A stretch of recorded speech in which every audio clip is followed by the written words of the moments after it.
കൊട്ടിക്കലാശത്തിന് മണിക്കൂറുകൾ മാത്രം ബാക്കി നിൽക്കെ മുഖ്യമന്ത്രി പിണറായി വിജയൻ 24-ന് പ്രത്യേക അഭിമുഖം നൽകി. മകൾക്കെതിരായ മാസപ്പടി കേസ് പുകമറ ഉണ്ടാക്കാനുള്ള ശ്രമത്തിന്റെ ഭാഗം എന്നാണ് മുഖ്യമന്ത്രി വ്യക്തമാക്കിയത്. വീണ നിയമവിരുദ്ധമായി ഒന്നും ചെയ്തിട്ടില്ല. തന്നെ കേന്ദ്ര ഏജൻസികൾ എന്തുകൊണ്ട് അറസ്റ്റ് ചെയ്തില്ല എന്ന രാഹുൽ ഗാന്ധിയുടെ ചോദ്യം വിടുവായത്തമാണെന്ന് മുഖ്യമന്ത്രി വിമർശിച്ചു. ഗതികേട് കൊണ്ടാണ് ലീഗ് കോൺഗ്രസിനൊപ്പം നിൽക്കുന്നത് എന്നും മുഖ്യമന്ത്രി പറഞ്ഞു. അവളൊരു കമ്പനി നടത്തി, എത്ര ആളുകൾ കമ്പനി നടത്തുന്നു? ഇതെന്താ ഒരു കുട്ടി ആദ്യമായിട്ട് കമ്പനി നടത്തുകയാണോ കേരളത്തിലും ഇന്ത്യയിലും? ആരെല്ലാം കമ്പനി നടത്തുന്നു? ഇവരെല്ലാം അന്വേഷിച്ചപ്പോൾ ഇതെല്ലാം ഇവിടെ കാണാനുണ്ടല്ലോ. അതിലെന്താ നിയമവിരുദ്ധമായിട്ടുണ്ട്? എന്നാലൊരു പുകമറ സൃഷ്ടിക്കാം, ഒരു പേരൊക്കെ ഇട്ടിട്ട് ഒരു പുകമറ സൃഷ്ടിക്കാം. പക്ഷേ അന്വേഷണ ഏജൻസികൾ കൃത്യമായി അന്വേഷിച്ചാൽ അതിനകത്ത് എന്തെങ്കിലും കണ്ടെത്താൻ പറ്റുമോ?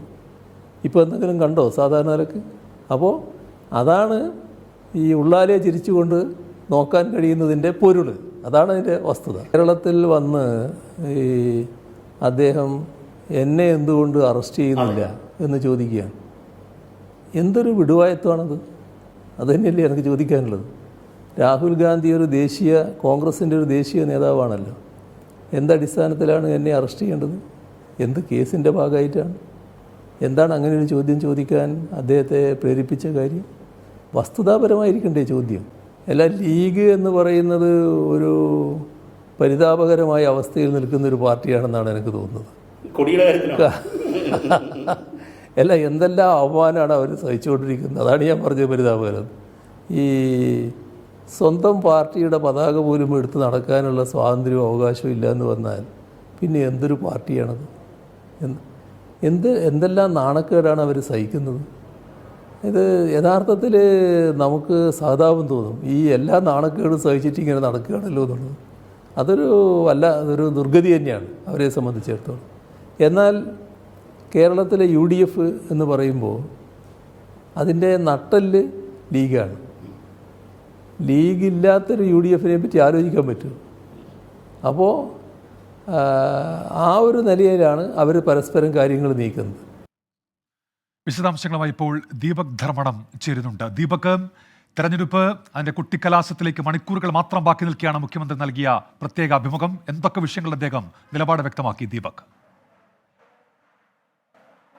ഉന്മേഷ്, വിവാദ വിഷയങ്ങളിലെല്ലാം തന്നെ മുഖ്യമന്ത്രി കൃത്യമായ നിലപാട് 24-ന്റെ CM സ്പീക്കിംഗ് പ്രത്യേക അഭിമുഖത്തിൽ പറഞ്ഞു എന്നുള്ളതാണ്. അതിലേറ്റവും പ്രധാനപ്പെട്ട കാര്യം, പലപ്പോഴും മുഖ്യമന്ത്രി ഏറ്റവും നന്നായി വിശദീകരിച്ചത് എനിക്ക് തോന്നുന്നത് മുഖ്യമന്ത്രിയുടെ മകൾക്കെതിരായ ആരോപണത്തിൽ ആ കേസിനെ കുറിച്ചാണ്. മാസപ്പടി എന്ന പേരൊക്കെ ഇട്ടുകൊണ്ട് പുകമറ സൃഷ്ടിക്കാനുള്ള ശ്രമമാണ്. എൻ്റെ മകൾ ഒരു കമ്പനി തുടങ്ങി, എത്ര പേർ കമ്പനി തുടങ്ങുന്നു, നിയമപരമായി പലരിൽ നിന്നും സർവീസ് ചാർജുകൾ ഈടാക്കും, അത് നിയമപരമായി അക്കൗണ്ട് ത്രൂ വാങ്ങിച്ചതാണ്, ഇൻകം ടാക്സിൻ്റെ കണക്കിൽ അതുണ്ട്, കമ്പനിയുടെ കണക്കിൽ അതുണ്ട്. ഇതുവരെ അന്വേഷിച്ചിട്ട് എന്തെങ്കിലും നിയമവിരുദ്ധമായി കണ്ടെത്താനായോ എന്ന് മുഖ്യമന്ത്രി ചോദിക്കുകയാണ്.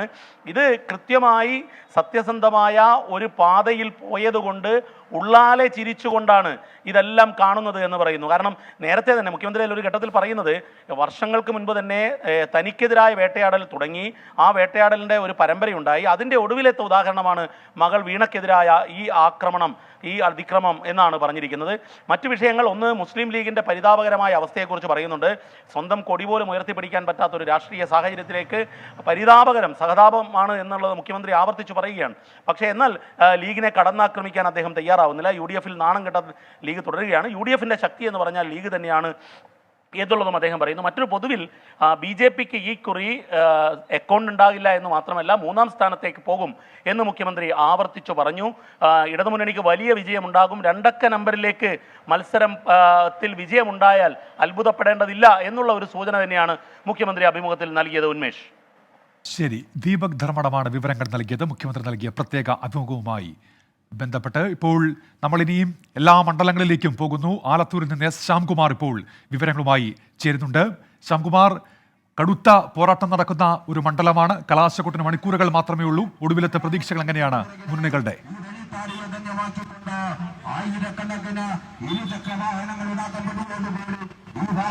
അവസാനഘട്ട പോരാട്ടത്തിന്റെ ഒപ്പം നമ്മുടെ ഒപ്പം ഉള്ളത് LDFന്റെ സ്ഥാനാർത്ഥി രാധാകൃഷ്ണനാണ്. അദ്ദേഹം ആളുകളെ കണ്ട അവസാന റോഡ് ഷോയിലൂടെയാണ് കടന്നുപോയിക്കൊണ്ടിരിക്കുന്നത്. വലിയ പ്രവർത്തക പങ്കാളിത്തത്തോടുകൂടി ബൈക്കിലുമൊക്കെ അനുഗമിച്ചാണ് പോകുന്നത്. അദ്ദേഹം തന്നെ ഉണ്ട്.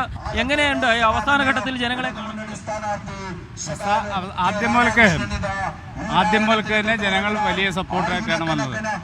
അത് അവസാനം വരെ ജനങ്ങൾ കൂടുതൽ സപ്പോർട്ട് വരികയാണ്. ഒരു വലിയ ലീഡിലേക്ക് തന്നെ ഈ മണ്ഡലം നയിക്കുമെന്ന് പ്രതീക്ഷയുണ്ട്. അതെല്ലാം ജനങ്ങളാണ് തീരുമാനിക്കുന്നത്. ജനങ്ങൾ ട്രെൻഡ് കണ്ടിട്ട് ഇടതുപക്ഷത്തിന് മുൻ കാലങ്ങളെക്കാൾ അപേക്ഷിച്ച് വലിയ ഭൂരിപക്ഷം ഉണ്ടാവാൻ സാധ്യത. കഴിഞ്ഞ തവണ കൈവിട്ടുപോയ മണ്ഡലമാണ്, അതുകൊണ്ട് തന്നെ മത്സരം കടുത്ത രീതിയിൽ തന്നെയായിരുന്നു അല്ലേ ഈ മണ്ഡലത്തിലെ മത്സരം? ശ്യാമിലേക്ക് എത്താൻ ചെറുതായിട്ടൊന്ന് ഫ്രീസ് ആകുന്നുണ്ട്, അതുകൊണ്ടാണ് ഇടപെടേണ്ടി വരുന്നത്. ശ്യാംകുമാറാണ് ആലത്തൂരിൽ നിന്നുള്ള വിവരങ്ങൾ നൽകിയത്. അനുജ രാജേഷ് ഉണ്ട് ആറ്റിങ്ങൽ മണ്ഡലത്തിലെ വിവരങ്ങളുമായി. അനുജ രാജേഷ് ഇപ്പോൾ ചേരുന്നുണ്ട്. അനുജ, കഴിഞ്ഞ ദിവസമൊക്കെ അനുജ മണ്ഡലത്തിൽ തന്നെ ഉണ്ട്.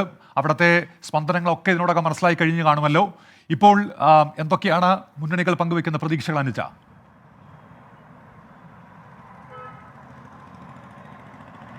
മൂന്ന് മുന്നണികളും ഉന്മേഷ് ഒരുപോലെ ശുഭപ്രതീക്ഷ പങ്കുവെക്കുന്നുണ്ട് എന്നുള്ളതാണ്. ആറ്റിങ്ങലിൽ ശക്തമായ ത്രികോണ പോരാട്ടം, ഇടത് കോട്ടയിൽ നടക്കുന്നത് ശക്തമായ ത്രികോണ പോരാട്ടം എന്നുള്ളതാണ് ഏറ്റവും വലിയ സവിശേഷത. അത് കഴിഞ്ഞ തവണയാണ് അത് BJP കൂടി മത്സരരംഗത്തേക്ക് ഏറ്റവും സജീവമായി എത്തിയത് എന്നുള്ളതാണ്. ശോഭാ സുരേന്ദ്രൻ വർദ്ധിപ്പിച്ച വോട്ടുകൾ ഏതാണ്ട് 25% എന്ന തരത്തിലേക്ക് BJP അവരുടെ വോട്ട് വിഹിതം വർദ്ധിപ്പിച്ചപ്പോൾ ഇക്കുറി വി മുരളീധരൻ കേന്ദ്രമന്ത്രി പ്രതീക്ഷിക്കുന്നത് അതിനേക്കാൾ ഏറെ വോട്ട് BJPക്ക് ലഭിക്കുമെന്നുള്ളതാണ്. അടൂർ പ്രകാശ് സിറ്റിംഗ് MP അദ്ദേഹം വിജയപ്രതീക്ഷ പങ്കുവെക്കുന്നുണ്ട്. 3 പേരും വിജയപ്രതീക്ഷ പങ്കുവെച്ചുകൊണ്ടാണ് നമ്മളോട് സംസാരിക്കുന്നത്. ഇപ്പോൾ ഏറ്റവും ഒടുവിലായി നമുക്ക് നൽകാനുള്ള വിവരവും അടൂർ പ്രകാശ് ഈ കള്ളവോട്ട്, ഇരട്ട വോട്ട് ആരോപണത്തിൽ ഉറച്ചു നിൽക്കുന്നുണ്ട് ഇപ്പോഴും എന്നുള്ളതാണ്. നമ്മൾ ഇന്നലെ സംസാരിക്കുമ്പോഴും ഇന്നിപ്പോൾ അദ്ദേഹം വാർത്താ സമ്മേളനത്തിൽ ഈ വിവരം അറിയിക്കുകയാണ്. അതായത് തെരഞ്ഞെടുപ്പ് കമ്മീഷനെ അദ്ദേഹം കുറ്റപ്പെടുത്തുന്നുണ്ട്, നടപടി സ്വീകരിച്ചിട്ടില്ല എന്നാണ് പറയുന്നത്. 1,60,000-ലേറെ വോട്ടുകൾ കണക്കുകൾ മുന്നോട്ട് വെച്ചുകൊണ്ടാണ് അദ്ദേഹം പറയുന്നത്. ഇത്രയും ഇരട്ട വോട്ടുകൾ ഈ മണ്ഡലത്തിലുണ്ട്. മരിച്ചു പോയവർ വന്ന് വോട്ട് ചെയ്യുന്ന അവസ്ഥയിലേക്കാണ് കാര്യങ്ങൾ. ഇതിൽ നീതിപൂർവകമായ തെരഞ്ഞെടുപ്പ് ആറ്റിങ്ങലിൽ നടക്കാനുള്ള അവസരം തെരഞ്ഞെടുപ്പ് കമ്മീഷൻ ഒരുക്കണം. അത് ഇതുവരെ ഉണ്ടായിട്ടില്ല. തെരഞ്ഞെടുപ്പ് കമ്മീഷൻ ഇപ്പോൾ പുറത്തുവിട്ട കണക്കുകൾ തെറ്റാണ് എന്നുള്ളതാണ്. LDF ഇതിനെല്ലാം പറയുന്നത് പരാജയ ഭീതി പൂണ്ടുകൊണ്ടാണ് അദ്ദേഹം ഇങ്ങനെ ഒരു ആരോപണം ഉന്നയിക്കുന്നത് എന്നതാണ്. അത് തെരഞ്ഞെടുപ്പ് കമ്മീഷൻ പരിശോധിച്ച് 1000-ൽ താഴെ ഏതാണ്ട് 400 ചിൽവാനം കള്ളവോട്ടുകൾ മാത്രമാണുള്ളതെന്ന് തെരഞ്ഞെടുപ്പ് കമ്മീഷൻ കണ്ടുപിടിച്ചതാണ്. അപ്പോൾ ഈ ആരോപണം അത് ദുരുപദിഷ്ടമാണ് എന്നുള്ളതാണ് LDF പറയുന്നത്. പക്ഷേ ഇന്ന് വാർത്താ സമ്മേളനത്തിൽ ആ ആരോപണം ആവർത്തിച്ച് പറയുകയാണ്. എന്നാൽ താൻ വിജയിച്ചു വരുമെന്ന് കൂടി പറയുന്നു. കഴിഞ്ഞ തവണയും ഈ ആരോപണം ഉന്നയിച്ചതാണ്, അത് കൃത്യമാണ് എന്ന് കണ്ടുപിടിച്ചിരുന്നു. അതിൻ്റെ അടിസ്ഥാനത്തിൽ കൂടി തനിക്ക് നടപടി എടുത്തത് കൊണ്ടുകൂടിയാണ് തനിക്ക് ഇത്ര വലിയ വിജയം അവിടെ ഉണ്ടാക്കാൻ കഴിഞ്ഞത് എന്നൊക്കെ അടൂർ പ്രകാശ് ആവർത്തിക്കുന്നുണ്ട്. ഏതായാലും പലതരത്തിലുള്ള വിഷയങ്ങൾ ഉന്മേഷ് ഇവിടെ ഉന്നയിക്കുന്നുണ്ട്. ദേശീയ തലത്തിലുള്ള വിഷയങ്ങളും സംസ്ഥാന സർക്കാരിനെതിരായ കാര്യങ്ങൾ, സംസ്ഥാന സർക്കാരിൻ്റെ വികസന പ്രവർത്തനങ്ങൾ, കേന്ദ്ര സർക്കാരിൻ്റേത്, അങ്ങനെ എല്ലാ വിഷയങ്ങളും, വികസനം ഉൾപ്പെടെയുള്ള വിഷയങ്ങൾ ഇവിടെ ചർച്ചാ വിഷയമാണ്. ഇന്നിപ്പോൾ ഏതാണ്ട് 3 മണിയോടെ കച്ചേരി നടയാണ് ഏറ്റവും പ്രധാനപ്പെട്ട ഒരു പോയിന്റ്. 7 കേന്ദ്രങ്ങളിൽ കൊട്ടിക്കലാശത്തിന് അനുവദിച്ചിട്ടുണ്ട് കളക്ടർ. പക്ഷേ ഏറ്റവും പ്രധാന ഇടം എന്നുള്ളത് കച്ചേരി നടയാണ്. അങ്ങോട്ടേക്ക് സ്ഥാനാർത്ഥികൾ എത്തിച്ചേരുമെന്നാണ് ഈ ഘട്ടത്തിൽ നമുക്ക് അറിയാൻ കഴിയുന്നത്. ഇന്നിപ്പോൾ നേരിട്ടുള്ള വീടുകളിൽ ബോണക്കാടൊക്കെയുള്ള എസ്റ്റേറ്റുകൾ, അവിടെ തൊഴിലാളികളുടെ വസതികൾ സന്ദർശിക്കുകയാണ് വി ജോയ്. മാമത്ത് 3 മണിക്ക് റോഡ് ഷോയോടെ വി മുരളീധരൻ എത്തിച്ചേരും. അടൂർ പ്രകാശ് ഇന്ന് കലാശക്കൊട്ടിന് എത്തിച്ചേരുമോ എന്നുള്ളതൊരു അവ്യക്തത നിലനിൽക്കുന്നുണ്ട്. അദ്ദേഹം വാർത്താ സമ്മേളനത്തിൽ പങ്കെടുത്തത് ഇന്ന് തിരുവനന്തപുരത്ത് നിന്നാണ് എന്നുള്ളത് കൊണ്ടാണ്. അദ്ദേഹം ഫോണിലൂടെയും ഒക്കെ അവസാനവട്ട വോട്ട് കൂടി ഉറപ്പിക്കുന്ന തിരക്കിലാണ്. അങ്ങനെ ഇന്നിപ്പോൾ 3 മണിയാകുമ്പോഴേക്കും കച്ചേരിനട ജംഗ്ഷനിൽ നമ്മൾ കാണാൻ പോകുന്നത് ഇതുവരെ 1.5 മാസത്തിലേറെ കാലം നീണ്ടുനിന്ന ശക്തമായ പ്രചണ്ഡ പ്രചാരണത്തിന്റെ ഒരു അന്തിമ ഘട്ടമാണ്. ശരിയാണ് അനുജ, അന്തിമ ഘട്ടത്തിലേക്ക് എത്തുന്നു ആറ്റിങ്ങലിൽ എന്നാണ് അനുജ റിപ്പോർട്ട് ചെയ്യുന്നത്. നമ്മൾ എല്ലാ മണ്ഡലങ്ങളിലേക്കും എത്തും. പത്തനംതിട്ടയിലേക്കാണ് ശ്രീജിത്ത് ശ്രീകുമാരൻ ചേരുന്നുണ്ട്. പത്തനംതിട്ടയിൽ നിന്നുള്ള വിവരങ്ങളുമായി ശ്രീജിത്ത്. ഡോക്ടർ TM തോമസ് ഐസക്കുണ്ട്, ആന്റോ ആന്റണിയുണ്ട്, അനിൽ ആന്റണിയുണ്ട്. അവസാന ലാപ്പിൽ കലാശക്കൊട്ടിലേക്ക് മണിക്കൂറുകൾ മാത്രം ബാക്കി നിൽക്കുമ്പോൾ മത്സരചിത്രം എങ്ങനെ? ഉന്മേഷ, പത്തനംതിട്ട എന്തായാലും പിടിതരുന്നില്ല. ഈ അവസാന ലാപ്പിലേക്ക് കടക്കുമ്പോഴും കൊട്ടിക്കലാശത്തിന് മണിക്കൂറുകൾ മാത്രം ശേഷിക്കുമ്പോഴും ഈ ഒരു ഘട്ടത്തിൽ പോലും പത്തനംതിട്ട പിടിതരുന്നില്ല. ആദ്യഘട്ടത്തിൽ അത് തോമസ് ഐസക്കും അതുപോലെ തന്നെ ആന്റോ ആന്റണിയും തമ്മിലുള്ള നേരിട്ടുള്ള മത്സരമാണ് എന്ന് വിലയിരുത്തുന്ന ഒരു ഘട്ടമായിരുന്നു ഉണ്ടായിരുന്നത്. പക്ഷേ അത് 2 ഘട്ടം പിന്നിട്ട് അവസാന ഘട്ടത്തിലേക്ക്, 3-ാം ഘട്ടത്തിലേക്ക് എത്തിയതോടുകൂടി അതൊരു ത്രികോണ പോരാട്ടം എന്ന തരത്തിലേക്ക് കാര്യങ്ങൾ മാറുന്ന ഒരു സാഹചര്യമായിരുന്നു ഉണ്ടായിരുന്നത്. അനിൽ ആന്റണി ആദ്യഘട്ടത്തിൽ കുറേ എതിർപ്പുകളൊക്കെ BJP നേതൃത്വം നേതൃത്വത്തിൻ്റെ ഭാഗത്തു നിന്നൊക്കെ ഉണ്ടായിരുന്നു, BJP പ്രവർത്തകരുടെ ഭാഗത്തു നിന്നുണ്ടായിരുന്നു. പക്ഷേ ആ സംഘടനാ പ്രശ്നങ്ങളൊക്കെ തന്നെ പരിഹരിക്കാൻ നരേന്ദ്രമോദിയുടെ വരവ് ഒരു ഗുണം ചെയ്തു എന്നാണ് പറയുന്നത്. പ്രധാനമായും ക്രൈസ്തവ ന്യൂനപക്ഷ വോട്ടുകൾ, അതുപോലെ തന്നെ ഈരാറ്റുപേട്ടയിലെയും കാഞ്ഞിരപ്പള്ളിയിലെയും മുസ്ലിം ന്യൂനപക്ഷ വിഭാഗങ്ങളുടെ വോട്ടുകളൊക്കെ തന്നെ വിധി നിർണ്ണയിക്കുന്ന, ജയപരാജയങ്ങൾ നിശ്ചയിക്കുന്ന ഒരു പ്രധാനപ്പെട്ട മണ്ഡലം തന്നെയാണ് പത്തനംതിട്ട. അതുകൊണ്ട് ഈ മുന്നണികൾ, 3 മുന്നണികളും ഈ വിഭാഗങ്ങളെ കേന്ദ്രീകരിച്ച് കാര്യമായ ഒരു പ്രചരണം തന്നെ നടത്തിയിട്ടുണ്ട്. തോമസ് ഐസക് അല്പസമയം മുൻപ് നമ്മളോട് തന്നെ എസ് വിജയകുമാറിനോട് സംസാരിക്കുന്ന സമയത്ത് അദ്ദേഹം പറഞ്ഞിരുന്നത് പെന്തക്കോസ്ത്, അതുപോലെ തന്നെ ദളിത് ക്രൈസ്തവ വിഭാഗങ്ങളുടെ വോട്ടുകൾ എന്തായാലും ഇക്കുറി ഇടതുപക്ഷത്തിന് വരും. അത് കഴിഞ്ഞ തവണ ഇടതുപക്ഷത്തിന് ലഭിച്ചിരുന്നില്ല. അത് രാഹുൽ ഗാന്ധി പ്രധാനമന്ത്രിയാകുമെന്ന പ്രതീതിയിൽ BJPയെ മുഖ്യ ശത്രുവായി കണ്ട് അത് ആന്റണിക്ക് പോയ വോട്ടുകളാണ്. അതെന്തായാലും ഇത്തവണ തൻ്റെ പെട്ടിയിൽ വരും. പാസ്റ്റർമാരുമായും അതുപോലെ തന്നെ ആ സഭാ നേതൃത്വങ്ങളുമായും സംസാരിച്ചിട്ടുണ്ട്. അവർ വളരെ പോസിറ്റീവായിട്ടാണ് സംസാരിച്ചതെന്നാണ് തോമസ് ഐസക് പറയുന്നത്. ഇത് കൂടാതെ കാഞ്ഞിരപ്പള്ളിയിലെയും പൂഞ്ഞാറിലെയും റോഡ് ഷോകളിൽ മുസ്ലിം വനിതകളുടേതടക്കമുള്ള പ്രാതിനിധ്യമുണ്ടായിരുന്നു. അത് തനിക്ക് മുസ്ലിം ജനവിഭാഗങ്ങളുടെ വോട്ടും ലഭിക്കാനുള്ളൊരു സാധ്യതയാണ് അദ്ദേഹം കാണുന്നത്. അവിടെയും പൂഞ്ഞാറിലും കാഞ്ഞിരപ്പള്ളിയിലും ഗ്രാസ് റൂട്ട് ലെവലിൽ ഇറങ്ങി തങ്ങളുടെ പ്രവർത്തകരും താനും വർക്ക് ചെയ്തിട്ടുണ്ട്. ആ വോട്ടുകളും കൂടി വന്നു കഴിഞ്ഞാൽ അടൂർ, അതുപോലെ തന്നെ പ്രധാനപ്പെട്ട മറ്റൊരു കേന്ദ്രം കോന്നി, ഈ 2 മേഖലകളിൽ ഉയർന്ന ഭൂരിപക്ഷം, കോന്നിയിൽ ഒരു 10,000 വോട്ടിന് പുറത്തും അതുപോലെ തന്നെ അടൂരിൽ ഒരു 20-നും 25-നും ഇടയിലും ഭൂരിപക്ഷം വരികയും മറ്റു മണ്ഡലങ്ങളിൽ ഒപ്പത്തിനൊപ്പം നിൽക്കുകയും ചെയ്താൽ തന്നെ വിജയിച്ചു കയറാം. അതൊരു 15,000-നും 20,000-നും ഇടയിൽ എന്നതാണ് ഇടതു ക്യാമ്പിൻ്റെയും തോമസ് ഐസക്കിൻ്റെയും പ്രതീക്ഷ. പക്ഷേ അപ്പോഴും മണ്ഡലം UDFിൻ്റെ ഒരു ഉറച്ച കോട്ടയാണ്. ഏത് കാലത്തും ഏത് തരംഗത്തിലും ആന്റണി എന്ന ഒരു അതികായൻ പിടിച്ചെടുത്ത അല്ലെങ്കിൽ അവിടെ നിലനിർത്തിയ ഒരു മണ്ഡലമാണ്. ഈ മണ്ഡലത്തിലെ വോട്ടുകൾ പരമ്പരാഗത UDF വോട്ടുകളാണ് എന്നാണ് UDF ക്യാമ്പ് പറയുന്നത്. അങ്ങനെ ഒലിച്ചൊന്നും പോയിട്ട് ശരി ശ്രീജിത്ത്, അങ്ങനെയാണ് മുന്നണികൾ ഇപ്പോൾ പങ്കുവെക്കുന്ന പ്രതീക്ഷകൾ. ശ്രീജിത്ത് ശ്രീകുമാറിനാണ് പത്തനംതിട്ടയിലെ വിവരങ്ങൾ നൽകിയത്. നിർണായകമായ ലോക്സഭാ തെരഞ്ഞെടുപ്പിന്റെ കലാശക്കൊട്ടിലേക്ക്, കേരളത്തിലെ പ്രചാരണത്തിന് കലാശക്കൊട്ടിലേക്ക് ഇനി മണിക്കൂറുകൾ മാത്രമേ ഉള്ളൂ. നമ്മൾ വയനാട്ടിലേക്ക് പോകുന്നു. അവിടെ പ്രിയങ്ക ഗാന്ധി ഇപ്പോൾ സംസാരിക്കുന്നുണ്ട്. തത്സമയ സംപ്രേഷണത്തിലേക്ക്. ശബ്ദത്തിൽ ചെറിയ പ്രശ്നമുണ്ട്. പ്രിയങ്ക ഗാന്ധി വയനാട്ടിൽ രാഹുൽ ഗാന്ധിക്ക് വേണ്ടി പ്രചാരണത്തിന് എത്തിയിട്ടുണ്ട്. വലിയ പോരാട്ടം നടക്കുന്ന മണ്ഡലങ്ങളിൽ ഒന്നാണ്. രാഹുൽ ഗാന്ധി കഴിഞ്ഞ തവണ വലിയ ഭൂരിപക്ഷത്തിൽ വിജയിച്ചു കയറിയ മണ്ഡലമാണ് വയനാട്. പക്ഷേ ഇത്തവണ കാര്യങ്ങൾ മാറിമറിയും എന്ന് LDF പറയുന്നു. NDAയ്ക്കായി BJPയുടെ സംസ്ഥാന അധ്യക്ഷൻ K സുരേന്ദ്രൻ തന്നെ അവിടെ രംഗത്തെത്തിയിട്ടുണ്ട്. പ്രിയങ്ക ഗാന്ധി ഇപ്പോൾ പ്രചാരണ യോഗത്തിൽ സംസാരിക്കുന്നു.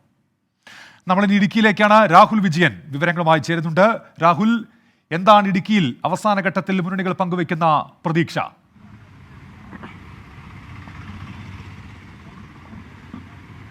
ഉന്മേഷ്, എന്തായാലും LDFും UDFും NDAയും ഓരോ വോട്ടുകളും ഇങ്ങനെ എണ്ണിപ്പെറുക്കി കണക്ക് കൂട്ടിക്കൊണ്ടിരിക്കുകയാണ്. എന്തായാലും ഒരു പ്രവചനാതീതമായ മത്സരത്തിലേക്ക് ഇടുക്കി മണ്ഡലം പോയിട്ടുണ്ട് എന്ന് പറയാതിരിക്കാൻ കഴിയില്ല. എന്തായാലും ഇവിടെ നേർക്കുനേർ മത്സരിക്കുന്നത് UDFും LDFുമാണ്. അത് കാലങ്ങളായിട്ട് അങ്ങനെ തന്നെയാണ്. NDA സംബന്ധിച്ചിടത്തോളം അവർക്ക് വോട്ട് വിഹിതം കൂട്ടുക എന്നുള്ളൊരു ഉദ്ദേശം മാത്രമേ ഈ തെരഞ്ഞെടുപ്പിലും അവർ പ്രധാനമായി മുന്നോട്ട് വെക്കുന്നുള്ളൂ. ചോദിച്ചു കഴിയുമ്പോൾ വിജയിക്കാൻ വേണ്ടിയാണ് മത്സരം എന്നുള്ളത് സ്വാഭാവികമായിട്ടുള്ള മറുപടിയാണ്. പക്ഷേ LDFും UDFും തമ്മിലുള്ള മത്സരമാണ് ഇവിടെ നടക്കുന്നത്. അതിൻ്റെ വലിയ ആത്മവിശ്വാസം UDF സ്ഥാനാർത്ഥി ഡീൻ കുര്യാക്കോസിനും അതുപോലെ തന്നെ LDF സ്ഥാനാർത്ഥി ജോയ്സ് ജോർജിനുമുണ്ട്. രണ്ടുപേരും വലിയ വിജയപ്രതീക്ഷയിലാണ്. ഇവർ രണ്ടുപേരും ഓരോ തവണ MP ആയിട്ടുള്ളതുമാണ്. 2014 ജോയ്സ് ജോർജ് മത്സരിച്ച് വിജയിച്ചു. 2019 ഡീൻ വലിയ ഭൂരിപക്ഷത്തിൽ 1,71,053 വോട്ടിൻ്റെ ഭൂരിപക്ഷത്തിൽ ഇവിടെ വിജയിച്ച് കയറിയതാണ്. വീണ്ടും അവർ പരസ്പരം ഏറ്റുമുട്ടുമ്പോൾ ഈ 1,73,053 എന്ന് പറയുന്ന വലിയ ഭൂരിപക്ഷത്തെ എങ്ങനെ മറികടക്കാനാകുമെന്നുള്ളതാണ് ജോയ്സ് ജോർജ് ചിന്തിക്കുന്നത്. പല അനുകൂല ഘടകങ്ങളുണ്ട് എന്നുള്ളത് അവർ ഇപ്പോഴും വാദിക്കുന്നുണ്ട്. സംസ്ഥാന സർക്കാരിൻ്റെ മികവ് ചൂണ്ടിക്കാണിക്കുന്നുണ്ട്. മാത്രമല്ല 2014 MP ആയിരുന്നപ്പോഴുള്ള വികസന പ്രവർത്തനങ്ങൾ ജോയ്സ് ജോർജ് പ്രധാനമായും ഈ വോട്ടർമാർക്ക് മുന്നിലേക്ക് വെക്കുന്നുണ്ട്. പക്ഷേ മറിച്ച് ഡീൻ കുര്യാക്കോസ് ആകട്ടെ കഴിഞ്ഞ 5 വർഷം ചെയ്ത വികസന പ്രവർത്തനങ്ങളാണ് പ്രധാനമായും പറയുന്നത്. മാത്രമല്ല ഭരണവിരുദ്ധ വികാരമുണ്ട്. കേന്ദ്ര സംസ്ഥാന സർക്കാരുകളോടൊരു വലിയ എതിർവികാരമുണ്ട്. അത് തനിക്ക് അനുകൂലമായിട്ടുള്ള വോട്ടായി മാറുമെന്നുള്ള പ്രതീക്ഷ ഡീൻ കുര്യാക്കോസ് മുന്നോട്ട് വെക്കുന്നുണ്ട്. മാത്രമല്ല മനുഷ്യ വന്യജീവി സംഘർഷം അതിരൂക്ഷമായ ഘട്ടത്തിലൂടെ കടന്നുപോയൊരു സമയം കൂടിയാണ് ഇടുക്കിയിലേത്. ഇപ്പോൾ ഈ തെരഞ്ഞെടുപ്പിന് തൊട്ട് മുമ്പ് വരെ ഏകദേശം ഈ 2024 മാത്രം 5 പേർ കാട്ടാന ആക്രമണത്തിൽ കൊല്ലപ്പെടുന്ന ഒരു സാഹചര്യം പോലും ഉണ്ടായിരുന്നു. അതൊക്കെ വലിയ തരത്തിൽ ഈ തെരഞ്ഞെടുപ്പിൻ്റെ പ്രചരണ സമയത്തിൻ്റെ തുടക്കം മുതൽ തർക്കം വരെ ഉണ്ടായിരുന്നു. അതാണ് ഏറ്റവും കൂടുതൽ ചർച്ചയാവുകയും ചെയ്തത്. അത് വലിയ വിഷയമായി ഉയർത്തിക്കാട്ടുകയും ചെയ്തിട്ടുള്ളതാണ്. എന്തായാലും വോട്ട് ചെയ്യുന്നതിന് വേണ്ടി വോട്ടർമാർ ബൂത്തിലെത്തുമ്പോൾ കൃത്യമായിട്ടും ഈ മനുഷ്യ വന്യജീവി സംഘർഷവുമായി ബന്ധപ്പെട്ട കാര്യങ്ങൾ ഓർക്കും എന്നുള്ള കാര്യത്തിൽ യാതൊരു സംശയമില്ല. മാത്രമല്ല ഈ മണ്ഡലത്തെ സംബന്ധിച്ചിടത്തോളം ഇടുക്കിയും കടന്ന് എറണാകുളത്തെ മൂവാറ്റുപുഴയും കോതമംഗലം ഉൾപ്പെടുന്നതാണ് ഈ മണ്ഡലം. അതുകൊണ്ട് തന്നെ ഈ എടുത്തു പറയേണ്ട കാര്യം, ഈ മണ്ഡലത്തിൻ്റെ ഇടുക്കി പാർലമെൻറ്റ് മണ്ഡലത്തിൻ്റെ വിജയത്തെ സ്വാധീനിക്കുന്ന അല്ലെങ്കിൽ നിർണായകമാകുന്ന 3 നിയമസഭാ മണ്ഡലങ്ങളുണ്ട്: കോതമംഗലം, മൂവാറ്റുപുഴ, തൊടുപുഴ. ഈ മണ്ഡലങ്ങളിൽ UDF ഒരല്പം മേൽക്കൈ ഉണ്ട് എന്നുള്ളതാണ് പൊതുവെ ഉയർന്നു വരുന്നൊരു സംസാരം. എന്തായാലും ഈ 2 ദിവസം കൂടിയുണ്ട്, അവസാന മണിക്കൂറുകളാണ്. ഈ ദിവസങ്ങളിൽ എന്തൊക്കെ സംഭവിക്കുമെന്ന് പറയാൻ കഴിയില്ല. അടിയൊഴുക്കുകൾ പ്രവചിക്കുന്നില്ലെങ്കിൽ പോലും ഒരു അട്ടിമറി എന്തെങ്കിലും സംഭവിക്കുമോ എന്നുള്ളത് കാത്തിരുന്ന് തന്നെ കാണേണ്ടതാണ്. ഞാനിപ്പോൾ നിൽക്കുന്നത് തൊടുപുഴയിലാണ്. വൈകിട്ട് ഇവിടെയാണ് ഈ കലാശക്കൊട്ട് നടക്കാൻ പോകുന്നത്. 3 മുന്നണികളുടെയും കലാശക്കൊട്ട് ഇവിടെ ഉണ്ടാകും. ജോയ്സ് ജോർജ് സ്ഥാനാർത്ഥി, LDFന്റെ സ്ഥാനാർത്ഥി കട്ടപ്പനയിലാണ് ഉണ്ടാവുക. ബാക്കി NDAയുടെയും അതുപോലെ തന്നെ UDFന്റെ സ്ഥാനാർത്ഥികൾ ഈ ഗാന്ധി സ്ക്വയറിൽ എത്തുകയും ചെയ്യും. വലിയ ഏതായാലും അതാണ് LDFും UDFും NDAയും ഒക്കെ ഇടുക്കി മണ്ഡലത്തിൽ വെച്ച് പുലർത്തുന്നത് പ്രതീക്ഷകൾ. നമ്മൾ ഇനി തൃശ്ശൂരിലേക്കാണ്. തൃശ്ശൂർ ഇഞ്ചോടിഞ്ച് പോരാട്ടം നടക്കുന്ന മണ്ഡലമാണ്. പ്രചാരണം തുടക്കം മുതൽ തന്നെ നമ്മളത് കണ്ടതാണ്. അവസാന ലാപ്പിലും വിഷയങ്ങൾ മാറി മറിയുന്നു. കടുത്ത പോരാട്ടം നടക്കുന്ന മണ്ഡലം. KR ഗോപികൃഷ്ണൻ ചേരുന്നുണ്ട്. ഗോപികൃഷ്ണൻ, കഴിഞ്ഞ ദിവസം മുതൽ ഗോപികൃഷ്ണൻ അവിടെ ഉണ്ടല്ലോ. ഈ മണ്ഡലത്തിന്റെ ഒരു പൊതുചിത്രം ഇപ്പോൾ തന്നെ ഏകദേശം മനസ്സിലായിട്ടുണ്ടാകും. എങ്ങനെയാണ് മുന്നണികൾ അവസാന ഘട്ടത്തിൽ പങ്കുവെക്കുന്ന പ്രതീക്ഷകൾ? എന്തൊക്കെയാണ് വിവരങ്ങൾ ഗോപികൃഷ്ണൻ?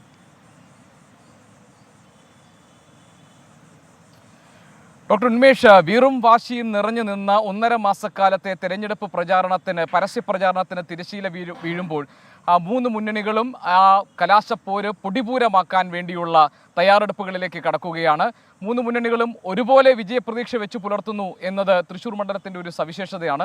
മാത്രമല്ല, ഇവിടെ നമ്മൾ സാധാരണക്കാരായ ആളുകളോട് സംസാരിക്കുമ്പോഴും ഓട്ടോറിക്ഷ തൊഴിലാളികൾ, മറ്റു ജീവനക്കാർ, അതുപോലെ തന്നെ നമ്മൾ വഴിയിൽ കാണുന്ന ആളുകൾ, ഇവരോടൊക്കെ തൃശ്ശൂരിൻ്റെ ഒരു ട്രെൻഡ് എന്താണ് എന്ന് നമ്മൾ അവരോട് ചോദിക്കുമ്പോൾ അവർ പറയുന്നത് ഒന്നും പറയാറായിട്ടില്ല. കാരണം അത്രത്തോളം ശക്തമായ പോരാട്ടമാണ്. ഓരോ സ്ഥാനാർത്ഥിയെക്കുറിച്ചും അവർക്ക് പറയാൻ നല്ല ഗുണങ്ങളുണ്ട്. ചിലർ കൃത്യമായ രാഷ്ട്രീയം പറയുന്നുണ്ട്. ചിലർ പറയുന്നത് തൃശ്ശൂരിനെ അറിയുന്ന ആളുകൾ സ്വാഭാവികമായും തൃശ്ശൂരിനോട് ഏറ്റവും ചേർന്ന് നിൽക്കുന്ന ആളുകൾക്ക് സാധ്യതയുണ്ട് എന്നൊക്കെയാണ്. ഏതായാലും ഒരു ചിത്രം വ്യക്തമാകാത്ത തരത്തിൽ അപ്രവചനീയത തൃശ്ശൂർ മണ്ഡലത്തിൽ ഇപ്പോഴുമുണ്ട്. അവസാന ലാപ്പിലേക്ക് നമ്മൾ ഈ പരസ്യപ്രചാരണം കടക്കുമ്പോഴും തൃശ്ശൂരിലെ ജനങ്ങൾ അവരുടെ മനസ്സിൽ സ്വാഭാവികമായും ഒരു വലിയ വിഭാഗം ആരേക്കാണ് വോട്ട് രേഖപ്പെടുത്തേണ്ടതെന്ന് തീരുമാനിച്ചുറപ്പിച്ചു കാണും. പക്ഷേ എന്നാലും നിഷ്പക്ഷമതികളായിട്ടുള്ള വോട്ടർമാർ, അവരിൽ പ്രത്യേകിച്ച് സ്ത്രീ വോട്ടർമാർ, ഇത്തവണ അവരുടെ ആനുകൂല്യം, അവരുടെ വോട്ട് ആർക്ക് കിട്ടാൻ പോകുന്നു, അവരുടെ പിന്തുണ ആർക്ക് കിട്ടാൻ പോകുന്നു എന്നത് തൃശ്ശൂരിലെ വിജയെ നിശ്ചയിക്കുന്നതിൽ വളരെ പ്രധാനപ്പെട്ട ഒരു ഘടകമായി മാറും എന്നാണ് ഈ 2 ദിവസം ഞാൻ തൃശ്ശൂർ വന്നപ്പോൾ എനിക്ക് മനസ്സിലാക്കാൻ കഴിഞ്ഞത്. 3 സ്ഥാനാർത്ഥികളുമായും, നേരത്തെ ഡോക്ടർ ഉന്മേഷ് പറഞ്ഞതുപോലെ ഞാൻ 3 സ്ഥാനാർത്ഥികളുമായും സംസാരിച്ചു. 3 പേരും തികഞ്ഞ വിജയപ്രതീക്ഷ പ്രകടിപ്പിക്കുന്നുണ്ട്. ഇടതുമുന്നണി സ്ഥാനാർത്ഥി അഡ്വക്കേറ്റ് VS സുനിൽകുമാർ സംസാരിച്ചപ്പോൾ പറഞ്ഞത്, ദേശീയ രാഷ്ട്രീയം ചർച്ചയാക്കപ്പെടുന്ന ഈ തെരഞ്ഞെടുപ്പിൽ ഒരു മതനിരപേക്ഷ രാഷ്ട്രീയ കക്ഷി എന്ന അർത്ഥത്തിൽ ഇടതുമുന്നണിക്ക് വലിയ സാധ്യതകളുണ്ട്. മാത്രമല്ല, തൃശ്ശൂർ മണ്ഡലത്തിന് ഒരു ഇടത് സ്വഭാവമുണ്ട്. തൃശ്ശൂർ ലോക്സഭാ മണ്ഡലത്തിൽ ഉൾപ്പെട്ടിരിക്കുന്ന 7 നിയോജക മണ്ഡലങ്ങളും ഇടതുപക്ഷത്തിന്റെ കയ്യിലാണ്. അങ്ങനെയൊക്കെയുള്ള സാധ്യതകൾ പറയുന്നു ഇടതുമുന്നണി സ്ഥാനാർത്ഥി. അതേപോലെ വിജയപ്രതീക്ഷ വെക്കുന്നുണ്ട് UDF സ്ഥാനാർത്ഥി K മുരളീധരൻ. അതോടൊപ്പം ഒരു ആരോപണം കൂടി K മുരളീധരൻ ഉന്നയിച്ചു. അവിടെ BJP CPM അന്തർധാര ഉണ്ടെന്നുള്ളതാണ്. NDA സ്ഥാനാർത്ഥി സുരേഷ് ഗോപി ആകട്ടെ നിറയെ വാഗ്ദാനങ്ങൾ നൽകുകയല്ല, താൻ ഈ നാടിന് നന്മ ചെയ്യുന്ന പ്രവർത്തനങ്ങളിൽ ഏർപ്പെടും, മാത്രമല്ല ഒരു കേന്ദ്രമന്ത്രി സ്ഥാനം കിട്ടുമെന്നുള്ള മോദി ഗ്യാരണ്ടി കൂടി NDA മുന്നോട്ട് വയ്ക്കുന്നുണ്ട്. ഇങ്ങനെ ഈ ദേശീയ വിഷയങ്ങളും സംസ്ഥാന വിഷയങ്ങളും ഒക്കെ ചർച്ചയാക്കപ്പെട്ട തൃശ്ശൂരിൽ അപ്രവചനീയമായി തന്നെയാണ് ഈ അവസാന ലാപ്പിലും അപ്രവചനീയത അത് തൃശ്ശൂരിൽ നിലനിൽക്കുന്നു എന്നാണ് KR ഗോപികൃഷ്ണൻ റിപ്പോർട്ട് ചെയ്യുന്നത്. അരുൺരാജ് ഇപ്പോൾ കൊല്ലത്ത് നിന്ന് ചേരുന്നുണ്ട്. അവസാന മത്സര ചിത്രം എങ്ങനെയാണ് കൊല്ലത്ത് നിന്ന് പരിശോധിക്കാം. അരുൺരാജ്, കുട്ടിക്കലാശത്തിലേക്ക് മണിക്കൂറുകൾ മാത്രം, വിവരങ്ങൾ. തീർച്ചയായും ഉന്മേഷ്, 3 സ്ഥാനാർത്ഥികളുമായി സംസാരിക്കുമ്പോൾ തികഞ്ഞ വിജയപ്രതീക്ഷ തന്നെയാണ് 3 സ്ഥാനാർത്ഥികളും പങ്കുവെക്കുന്നത്. പക്ഷേ ഈ തെരഞ്ഞെടുപ്പ്, ഈ കൊല്ലത്തെ തെരഞ്ഞെടുപ്പ് അഭിമാന പോരാട്ടവും അതേസമയം തന്നെ നിലനിൽപ്പിന്റെ പോരാട്ടം കൂടിയാണ്. അത് RSPയെ സംബന്ധിച്ചാണെങ്കിൽ നിലനിൽപ്പിന്റെ പോരാട്ടം, അഭിമാന പോരാട്ടം CPMനെ സംബന്ധിച്ചാണ്. കാരണം NK പ്രേമേന്ദ്രനെ അതികായകനെ പരാജയപ്പെടുത്തുക എന്നുള്ള CPMന്റെ എല്ലാ തന്ത്രങ്ങളും, ആവനാഴിയിലെ എല്ലാ ആയുധങ്ങളും ഉപയോഗിച്ച് CPM ഈ പ്രചരണത്തിൽ നേരിട്ട് തന്നെ ഫൈറ്റ് ചെയ്തു എന്നുള്ളതാണ്. യാതൊരു തരത്തിലുള്ള പ്രശ്നങ്ങൾ ഉണ്ടാകാതെ വ്യക്തിപരമായ അധിക്ഷേപങ്ങൾ ഉണ്ടാകാതെ ഈ തെരഞ്ഞെടുപ്പിനെ നേരിട്ട ഒരു തെരഞ്ഞെടുപ്പായിരുന്നു 2024 ഈ ലോക്സഭാ തെരഞ്ഞെടുപ്പ്. ആ ലോക്സഭാ തെരഞ്ഞെടുപ്പിന്റെ അവസാന പ്രചരണം, പരസ്യ പ്രചരണത്തിന്റെ അവസാന മണിക്കൂറിലേക്ക് പോകുമ്പോൾ ന്യൂനപക്ഷ വോട്ടുകളടക്കം തങ്ങൾക്ക് അനുകൂലമായി ലഭിക്കുമെന്ന തികഞ്ഞ വിജയപ്രതീക്ഷയിലാണ് ഇടതുപക്ഷമുള്ളത്. പക്ഷേ പ്രേമചന്ദ്രൻ എന്ന ഒറ്റ വ്യക്തിയുടെ വ്യക്തിപ്രഭാവത്തിൽ UDF ക്യാമ്പ് വിജയം പ്രതീക്ഷിക്കുന്നുണ്ട്. അത് പ്രേമചന്ദ്രൻ എന്ന പാർലമെന്ററിന്റെ ഗുണമാണ്, നാട്ടിൽ ചെയ്ത വികസനങ്ങളുടെ നേട്ടമാണ്. ആ നേട്ടം വോട്ടായി മാറും എന്നുള്ളതാണ് UDF ക്യാമ്പ് വിശ്വസിക്കുന്നത്. കഴിഞ്ഞ തവണത്തെ 1,33,000 വോട്ട് എന്നത് 3 ലക്ഷത്തിലധികമായി ഉയർത്താൻ കഴിയും എന്നുള്ളതാണ് NDA ക്യാമ്പുകൾ വിശ്വസിക്കുന്നത്. അതിൽ താരപരിവേഷത്തിൽ കൃഷ്ണകുമാറിന് കുടുംബ സ്ത്രീ വോട്ടുകൾ കൂടി ലഭിക്കും. അത് BJP കിട്ടുന്ന വോട്ടല്ല, അതിനപ്പുറം കൃഷ്ണകുമാർ എന്ന വ്യക്തിക്ക് കൂടി വോട്ട് ലഭിക്കും എന്നുള്ളതാണ് NDA ക്യാമ്പും വിലയിരുത്തുന്നത്. എന്തായാലും ജയപരാജയങ്ങളെ നിർണ്ണയിക്കുന്നത് BJP വോട്ടുകൾ എത്രത്തോളം പിടിക്കും എന്നുള്ളതിനെ ആശ്രയിച്ചു കൂടിയാകും എന്നുള്ളത് യാതൊരു സംശയവുമില്ല. NK പ്രേമചന്ദ്രനെ തറപറ്റിക്കാൻ കഴിഞ്ഞാൽ, പരാജയപ്പെടുത്താൻ കഴിഞ്ഞാൽ അത് CPM-ന്റെ ചരിത്രത്തിൽ തന്നെ എക്കാലത്തെയും വിജയങ്ങളുടെ അടയാളമായി മാറ്റാൻ കഴിയും. മറിച്ചാണെങ്കിൽ പിന്നീട് പ്രേമചന്ദ്രനെ പരാജയപ്പെടുത്താൻ എന്ത് തന്ത്രം CPM പുറത്തെടുക്കും, അല്ലെങ്കിൽ പ്രേമചന്ദ്രനെതിരെ എന്ത് ആയുധം എടുത്താലും രക്ഷയില്ല എന്ന നിലപാടിലേക്കടക്കം പോകേണ്ടി വരും. എന്തായാലും കൊല്ലത്തെ മത്സരചിത്രം അവസാന മണിക്കൂറിലേക്ക് പോകുമ്പോൾ പിടിതരാതെ യാതൊരു തരത്തിലുള്ള ഒരു ക്ലൈമാക്സ് അത് വളരെ സസ്പെൻസോട് തന്നെ നിലനിൽക്കുന്ന സാഹചര്യമാണ് ഇപ്പോഴുള്ളത്. ശരി, അരുൺരാജാണ് കൊല്ലത്തെ മത്സര ചിത്രം സംബന്ധിച്ച വിവരങ്ങൾ നൽകിയത്. നേരത്തെ നമുക്ക് പ്രിയങ്ക ഗാന്ധിയുടെ പ്രസംഗം നൽകാൻ കഴിഞ്ഞിരുന്നത്. നമ്മൾ വയനാട്ടിലേക്ക് ഒരിക്കൽ കൂടി പോകുന്നു. പ്രിയങ്ക ഗാന്ധി സംസാരിക്കുകയാണ്.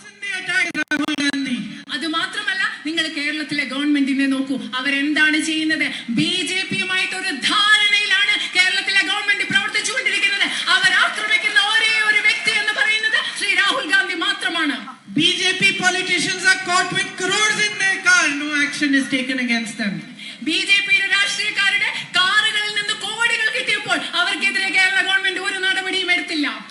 And please be very alert and notice this, that the Kerala Chief Minister's name has come up in many scams, but nowhere has Modi ji's government taken any action against him. നിങ്ങൾ വളരെ ജാഗ്രതയോടുകൂടി ഈ കാര്യം ശ്രദ്ധിച്ചു കേൾക്കുക. കേരളത്തിലെ മുഖ്യമന്ത്രിയുടെ പേര് പല അഴിമതി കുംഭകോണങ്ങളിൽ വന്നിട്ടുണ്ട്. പക്ഷേ നരേന്ദ്രമോദിയുടെ ഗവൺമെന്റ് ഇതുവരെ അദ്ദേഹത്തിനെതിരെ ഒരു നടപടിയും എടുത്തിട്ടില്ല എന്നത് നിങ്ങൾ ശ്രദ്ധയോടെ മനസ്സിലാക്കുക. Every other opposition leader is attacked, harassed, put into jail, cases are put on them, but not against the Chief Minister of Kerala. ഇന്ത്യയിലെ മറ്റ് പ്രതിപക്ഷ പാർട്ടികളിലെ നേതാക്കളെ എല്ലാം BJP വേട്ടയാടി അവരെ ജയിലിലിടുകയാണ്. പക്ഷേ കേരളത്തിലെ മുഖ്യമന്ത്രിക്കെതിരെ മാത്രം ഒരു നടപടിയും BJP ഗവൺമെന്റ് എടുക്കുന്നില്ല. കലാശക്കൊട്ടിലേക്ക് ഇനി മണിക്കൂറുകൾ മാത്രം പരസ്യപ്രചാരണം അവസാനിക്കാൻ പോകുന്നു. സംസ്ഥാനത്ത് ലോക്സഭാ തെരഞ്ഞെടുപ്പിന്റെ അവസാനവട്ട പ്രതീക്ഷകൾ മുന്നണികൾ എങ്ങനെ പങ്കുവയ്ക്കുന്നു എന്നാണ് നമ്മൾ പരിശോധിച്ചുകൊണ്ടിരിക്കുന്നത്. ഓരോ മണ്ഡലങ്ങളിലും നമ്മുടെ റിപ്പോർട്ടേഴ്സ്, അവതാരകരെല്ലാം ഉണ്ട്. തത്സമയം നമ്മൾ വിവരങ്ങൾ പ്രേക്ഷകരിലേക്ക് എത്തിക്കും. പത്തനംതിട്ടയിലെ NDA സ്ഥാനാർത്ഥി അനിൽ K. ആന്റണി ഉറച്ച വിജയപ്രതീക്ഷയിലാണ് ഉള്ളത്. പത്തനംതിട്ടയിൽ മോദി തരംഗം എന്നാണ് NDA സ്ഥാനാർത്ഥിയുടെ അവകാശവാദം. പത്തനംതിട്ടയിൽ നിന്ന് ശ്രീജിത് ശ്രീകുമാരൻ തയ്യാറാക്കിയ റിപ്പോർട്ടിലേക്ക്. പത്തനംതിട്ടയിലെ NDA സ്ഥാനാർത്ഥി അനിൽ K. ആന്റണി നമ്മോടൊപ്പം ചേരുകയാണ്. അവസാനവട്ട പര്യടനം നടത്തിക്കൊണ്ടിരിക്കുകയാണ്. അദ്ദേഹം കുളനട മേഖലയിലാണ് ഇപ്പോൾ ഉള്ളത്. അവസാനമായി ഇന്ന് 6 മണിക്ക് ഷട്ടർ ഇടുകയാണ് പ്രചാരണത്തിൻ്റെ. നാളെ നിശബ്ദ പ്രചാരണം. എന്തായാലും ഉറപ്പല്ലേ? ഒരു സംശയവുമില്ല. തീർച്ചയായിട്ടും ഇവിടെ 110% ഇവിടെ ജയിക്കും. കാര്യം ജനങ്ങൾ ഇന്ന് ഇവിടുത്തെ ജനങ്ങൾ മാറ്റം ആഗ്രഹിക്കുന്നു. പത്തനംതിട്ടയിലെ ജനങ്ങൾ അവർ ഇന്ത്യയിലെ മറ്റ് ഓരോ സംസ്ഥാനങ്ങളിൽ കാണുന്ന പോലെ ഇന്ന് നരേന്ദ്രമോദിജിയുടെ നേതൃത്വത്തിൽ ഇന്ത്യ വലിയൊരു കുതിപ്പ് നടത്തിക്കൊണ്ടിരിക്കുകയാണ്. ഇന്ന് ലോകത്തിൻ്റെ ഇടയിൽ തന്നെ ഒരു വിശ്വഗുരുവായി മാറുന്നു. 1-ാം നമ്പർ രാജ്യമായി മാറുന്നു. ആദ്യത്തെ 67 വർഷത്തിൽ കാണുന്നതിനേക്കാൾ കൂടുതൽ വികസനവും സശക്തീകരണവും കഴിഞ്ഞ 10 വർഷം നടന്നു. പക്ഷേ ഇവിടെ കേരളം മാത്രം മാറി മാറി LDF-ഉം UDF-ഉം ഭരിച്ച്, പ്രത്യേകിച്ച് ഈ പത്തനംതിട്ടയിൽ ഇവരുടെ ഒരു UDF കോട്ടയായിരുന്നു. പക്ഷേ ഈ മണ്ഡലത്തിൽ കൂടെ പോകുമ്പോൾ ടൗണുകളിൽ പോലും അടിസ്ഥാന സൗകര്യങ്ങളില്ല, വികസനങ്ങളില്ല, പറയപ്പെടുന്ന ഒരു വ്യവസായം പോലുമില്ല. അവസാനം എത്ര വോട്ടിൻ്റെ ഭൂരിപക്ഷം എന്ന് കൂടി ഒന്ന് പറയാൻ പറ്റുമോ? പത്തനംതിട്ട ഈ മണ്ഡലത്തിൻ്റെ ചരിത്രത്തിലെ തന്നെ ഏറ്റവും വലിയ വിജയമാണ് ഞാൻ പ്രതീക്ഷിക്കുന്നത്. ഈ മണ്ഡലം ഉണ്ടായിട്ട് 3 തവണയായിട്ടുള്ളൂ. ഞാൻ വലിയൊരു വിജയം പ്രതീക്ഷിക്കുന്നു. കാര്യം ഇപ്രാവശ്യം പല ഫാക്ടേഴ്സ് ഉണ്ട്. ഈ താങ്കൾ തന്നെ ഇപ്പോൾ പറഞ്ഞ പോലെ എന്നോട് ചോദിച്ച പോലെ ഇന്ന് ആദ്യമായിട്ടാണ്, ഇതൊരു ദേശീയ തെരഞ്ഞെടുപ്പാണ്, ഒരു MPയെ തെരഞ്ഞെടുക്കേണ്ട തെരഞ്ഞെടുപ്പല്ല. ഈ ദേശീയ തെരഞ്ഞെടുപ്പിൽ ആദ്യമായിട്ടാണ് ഇന്ത്യയുടെ ചരിത്രത്തിലൊരു പ്രധാനമന്ത്രി 2 പ്രാവശ്യം പ്രധാനമന്ത്രി ഒരാൾ 3ാമത്തെ ടേമിന് പോകുമ്പോൾ ഒരു ആൻറ്റി ഇൻകംബൻസിയും ഇല്ല. പ്രോ മോദി വേവാണ് ഇന്ത്യ മുഴുവൻ. അത് കേരളത്തിലും പ്രതിഫലിക്കും. പിന്നെ എനിക്കെതിരെ മത്സരിക്കുന്ന 2 പേർക്കെതിരെയും വലിയ ജനവികാരമാണ്. നിലപാട് പറഞ്ഞു കഴിഞ്ഞു. അനിൽ കെ ആന്റണി പ്രചാരണം തുടരുകയാണ്. 6 മണി വരെ അദ്ദേഹം പ്രചാരണത്തിലുണ്ടാകും. രതീഷ് മാടമ്പശ്ശേരിക്കൊപ്പം ശ്രീ ശ്രീകുമാരൻ, 24 പത്തനംതിട്ട. ഇനി നമ്മൾ പോകുന്നത് പൊന്നാനി മണ്ഡലത്തിലേക്കാണ്. സമീർ ബിൻ കരീം ഇപ്പോൾ പൊന്നാനി മണ്ഡലത്തിലെ മത്സരചിത്രവുമായി ചേരുന്നുണ്ട്. എന്തൊക്കെയാണ് വിവരങ്ങൾ സമീർ ബിൻ കരീം? ഉന്മേഷ്, പൊന്നാനി മണ്ഡലത്തിൽ അവസാന മണിക്കൂറുകളിൽ സ്ഥാനാർത്ഥികൾ തന്നെ വോട്ട് ഉറപ്പിക്കാനുള്ള നെട്ടോട്ടത്തിലാണ്. UDF സ്ഥാനാർത്ഥിയും LDF സ്ഥാനാർത്ഥിയും ഒക്കെ റോഡ് ഷോകളുമായി മണ്ഡലത്തിൽ സജീവമായി കൊണ്ടിരിക്കുകയാണ്. എന്നാൽ NDA സ്ഥാനാർത്ഥികളുടെ വികസന രേഖാ പ്രദർശനം ഇപ്പോൾ തിരൂരിൽ നടക്കുകയാണ്. മെട്രോമാൻ നിർ ശ്രീധരനാണ് അതിൽ പ്രകാശനം നടത്തിയിരിക്കുന്നത്. ഇപ്പോൾ BJP സ്ഥാനാർത്ഥി നമ്മോടൊപ്പം ചേരുകയാണ്. കഴിഞ്ഞ തവണ 1 ലക്ഷത്തിലധികം വോട്ടുകളാണ് പൊന്നാനി മണ്ഡലത്തിൽ BJP സ്വന്തമാക്കിയിരിക്കുന്നത്. ഇത്തവണ എന്താണ് പ്രതീക്ഷ? ഇവിടെ വിജയത്തിന് ആവശ്യമായിട്ടുള്ള പെർസെൻറ്റേജ് നമുക്ക് കിട്ടുമെന്നുള്ള പ്രതീക്ഷയാണ്. കാരണം അതിന് വേണ്ടിയിട്ടുള്ള ഒരുപാട് പ്രവർത്തനങ്ങൾ ഇവിടെ നടത്തിയിട്ടുണ്ട്. തീർച്ചയായിട്ടും ഈ പ്രാവശ്യം വിജയിക്കാൻ സാധിക്കും എന്നുള്ള ഒരു നിലവാരത്തിൽ തന്നെയാണ് ഇപ്പോഴും ഞങ്ങളുടെ പ്രചരണം പോകുന്നത്. പ്രധാനമായും പൗരത്വ ഭേദഗതി വിഷയം, അതോടൊപ്പം തന്നെ കഴിഞ്ഞ ദിവസത്തെ പ്രധാനമന്ത്രിയുടെ പ്രസംഗമൊക്കെ തന്നെ വലിയ രീതിയിൽ മണ്ഡലത്തിൽ ചർച്ചാ വിഷയം, പ്രചാരണായുധമൊക്കെയാണ് മറ്റു പാർട്ടികൾക്ക്. അങ്ങനെയെങ്കിൽ കൂടുതൽ മുസ്ലിം വോട്ടുകളുള്ള ഈ മണ്ഡലത്തിൽ എത്രത്തോളം വോട്ട് ലഭിക്കുമെന്നാണ് പ്രതീക്ഷിക്കുന്നത്? ഇത് വോട്ടർമാരെ ഈ പ്രചാരണമൊക്കെ തന്നെ സ്വാധീനിക്കുമോ? നോക്കൂ, പൗരത്വ ഭേദഗതി നിയമത്തിനെ കുറിച്ച് വളരെ വ്യക്തമായി തന്നെ നമ്മൾ പറഞ്ഞു പോകുന്നുണ്ട്. ഇത് യാതൊരുവിധ കാരണവശാലും ഭാരതീയരായിട്ടുള്ള ഒരാളെയും ബാധിക്കുന്ന നിയമമല്ലെന്നും ഇത് ഇവരെ ഒരു വേർതിരിവിലും ഇതുവരെയും ഒരു വിവേചനവുമില്ലാതെ പദ്ധതികൾ നടപ്പിലാക്കിയിട്ടുള്ള നരേന്ദ്രമോദിയുടെ ആ പ്രവർത്തന മികവിനെ താഴ്ത്തി കാണിക്കാൻ മറ്റൊന്നും കിട്ടാത്തതുകൊണ്ട് ഫേക്കായിട്ടുള്ള നരേറ്റീവുമായിട്ട് ഇവർ വരുന്നതാണെന്നുള്ളത് ജനങ്ങൾക്ക് ബോധ്യമുണ്ട് എന്ന് തന്നെയാണ് കഴിഞ്ഞ കാലത്തെ നമ്മുടെ പ്രവർത്തനത്തിൽ നിന്ന് നമുക്ക് മനസ്സിലായത്. ഏതായാലും NDA സ്ഥാനാർത്ഥി പറയുന്നത് നിലവിൽ നടക്കുന്ന പ്രചാരണം, പ്രത്യേകിച്ച് NDA പ്രത്യേകിച്ച് പൗരത്വ ഭേദഗതി നിയമം ഉൾപ്പെടെയുള്ള വിഷയങ്ങൾ കാര്യമായി അത് സ്വാധീനിക്കില്ല. ഇത് ജനങ്ങൾ കൃത്യമായി തന്നെ മനസ്സിലാക്കും. അത് NDAയുടെ വോട്ടിനെ ബാധിക്കില്ല എന്നുള്ളതാണ് ഇവർ വ്യക്തമാക്കുന്നത്. ഏതായാലും നിലവിൽ LDF UDF പ്രധാനമായി തന്നെ ഇത്തരം കാര്യങ്ങൾ വലിയ ചർച്ചാ വിഷയമാക്കി കൊണ്ടുവരുന്നതിനിടയിലാണ് ഇത്തരത്തിൽ പ്രതികരണങ്ങൾ വരുന്നത്. ഉന്മേഷ്, ശരി. സമീർ ബിൻ കരീമാണ് വിവരങ്ങൾ നൽകിയത്. നമ്മൾ ഇനി സമീർ സി മുഹമ്മദിലേക്ക് പോകുന്നു. കോഴിക്കോട് മണ്ഡലത്തിൽ നിന്നാണ് സമീർ സി മുഹമ്മദ് ഇപ്പോൾ വിവരങ്ങളുമായി ചേരുന്നത്. സമീർ, തുടക്കം മുതൽ തന്നെ കടുത്ത പോരാട്ടം നടക്കുന്ന ഒരു മണ്ഡലമാണ്. എന്തൊക്കെയാണ് വിവരങ്ങൾ?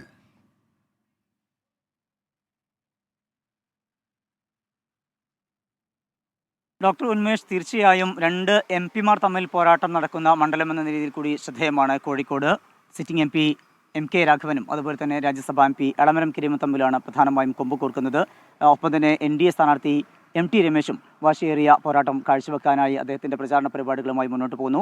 രാവിലെ മുതൽ 3 സ്ഥാനാർത്ഥികളും റോഡ് ഷോയിലാണ്. ഈ വിവിധ ഇടങ്ങളിൽ നിന്നായിക്കൊണ്ട് ബേപ്പൂരിൽ നിന്നും അതുപോലെ തന്നെ നെടുവണ്ണൂരിൽ നിന്നുമൊക്കെയാണ് അവരുടെ റോഡ് ഷോകൾ തുടങ്ങിയത്. എല്ലാവരും വന്നു ചേരുന്നത് പാളയത്താണ്. പാളയത്ത് വലിയ രീതിയിലുള്ള സുരക്ഷാ സംവിധാനങ്ങൾ പോലീസ് ഏർപ്പെടുത്തിയിട്ടുമുണ്ട്. 3 മുന്നണികളും അവരുടെ കലാശക്കൊട്ടിലേക്ക് എത്തുമ്പോൾ വലിയ രീതിയിലുള്ള ഒരു അന്വേഷണ സംഭവങ്ങൾക്കുള്ള സാധ്യത കൂടി കണ്ടുകൊണ്ടാണ് പോലീസ് വലിയ രീതിയിലുള്ള സുരക്ഷാ സംവിധാനങ്ങൾ ഏർപ്പെടുത്തിയിരിക്കുന്നത്. മുൻ വർഷങ്ങളെല്ലാം തന്നെ വലിയ രീതിയിലുള്ള പ്രചാരണ പരിപാടികളുണ്ടായിരുന്നു. സമാന രീതിയിൽ ഇത്തവണയും ഉണ്ടായിട്ടുണ്ട്. MK രാഘവന് വേണ്ടിക്കൊണ്ട് രാഹുൽ ഗാന്ധി ഉൾപ്പെടെയുള്ളവരെ എത്തിക്കൊണ്ട് വലിയ രീതിയിലുള്ള പ്രചാരണ പരിപാടികളായിരുന്നു കോഴിക്കോട് ബീച്ചിൽ ഉൾപ്പെടെ സംഘടിപ്പിച്ചിരുന്നത്. അതുപോലെ തന്നെ എളമരം കരീമിന് വേണ്ടി CPIM-ന്റെ ജനറൽ സെക്രട്ടറി സീതാറാം യെച്ചൂരി, അതുപോലെ തന്നെ പ്രകാശ് കാരാട്ട്, മുഖ്യമന്ത്രി പിണറായി വിജയൻ ഉൾപ്പെടെയുള്ളവരും എത്തിയിരുന്നു. NDA സ്ഥാനാർത്ഥിയായിട്ടുള്ള MT രമേശിന് വേണ്ടി BJPയുടെ ദേശീയ അധ്യക്ഷൻ JP നദ്ദ ഉൾപ്പെടെയുള്ളവരും എത്തിക്കൊണ്ട് വലിയ രീതിയിലുള്ള പ്രചാരണ പരിപാടികളാണ് നടത്തിയിരുന്നത്. ഇപ്പോൾ റോഡ് ഷോ പുരോഗമിക്കുന്നു. വലിയ വാശിയേറിയ മത്സരം തന്നെയാണ് എന്നതിൽ സംശയമില്ല. വലിയ രീതിയിലുള്ള വാഗ്വാദങ്ങളും അതുപോലെ തന്നെ അവകാശവാദങ്ങളുമായിക്കൊണ്ട് തന്നെ മുന്നണികൾ രംഗത്ത് വന്നിട്ടുണ്ട്. MK രാഘവനെ സംബന്ധിച്ച് പറയുകയാണ് എങ്കിൽ ഹാട്രിക് വിജയത്തിന്റെ പിൻബലത്തിൽ 4ാം തവണയും വിജയം ഉറപ്പിച്ചുകൊണ്ടാണ് അദ്ദേഹം മുന്നോട്ട് പോകുന്നത്. എന്നാൽ ഇത്തവണ ഒരു അട്ടിമറി ഉണ്ടാകുമെന്നുള്ള ഉറച്ച പ്രതീക്ഷ ഇടത് ക്യാമ്പിനുമുണ്ട്. കഴിഞ്ഞ വർഷം 1,61,000 വോട്ടാണ് NDA പിടിച്ചത്. അത് ഇത്തവണ ഒരു 2.5 ലക്ഷത്തിലെങ്കിലും എത്തിക്കാൻ കഴിയും എന്നുള്ള ഒരു പ്രതീക്ഷ അവരുടെ ക്യാമ്പ് പങ്കുവയ്ക്കുന്നു. സ്ഥാനാർത്ഥിയാവട്ടെ ഇത് ഒരു മത്സരം കാഴ്ചവെക്കുക മാത്രമല്ല വിജയം തന്നെയാണ് തങ്ങളുടെ ലക്ഷ്യമെന്ന് MT രമേശും വ്യക്തമാക്കുന്നു. ഏതായാലും വളരെ വാശിയേറിയ ഒരു പോരാട്ടം തന്നെയാണ്. ഇപ്പോൾ സ്ഥാനാർത്ഥികളുടെ റോഡ് ഷോ പുരോഗമിക്കുന്നു. മുന്നണി സ്ഥാനാർത്ഥികളുടെ കോഴിക്കോട് മണ്ഡലത്തിൽ സമീർ സി മുഹമ്മദാണ് വിവരങ്ങൾ നൽകിയത്. ലോക്സഭാ തെരഞ്ഞെടുപ്പുമായി ബന്ധപ്പെട്ട് 24-ന്റെ സൈക്കിൾ യജ്ഞം തുടരുകയാണ്. നമ്മളിനി പോകുന്നത് അതിലേക്കാണ്.